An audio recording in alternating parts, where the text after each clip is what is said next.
கூலி படத்தின் வெற்றியை மலையாள நடிகரான சௌபின் ஷாஹீர் தனது குடும்பத்துடன் கொண்டாடி வருகிறார். இயக்குனர் லோகேஷ் கனகராஜ் இயக்கத்தில் சூப்பர் ஸ்டார் ரஜினிகாந்த் நடித்துள்ள கூலி திரைப்படம் வெளியாகி வரவேற்பை பெற்றது.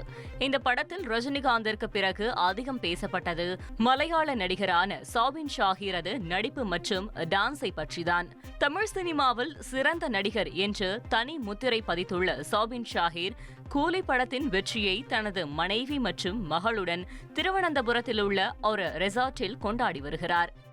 ரஜினியின் கூலி திரைப்படம் இதுவரை 464.5 கோடி ரூபாய் வசூல் செய்துள்ளது.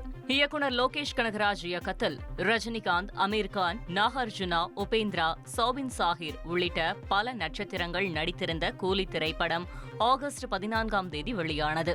படம் வெளியாகி 7 நாட்கள் ஆன நிலையில் உலகளவில் இதுவரை 464.5 கோடி ரூபாய் வசூல் ஈட்டியிருப்பதாக தகவல் வெளியாகியுள்ளது.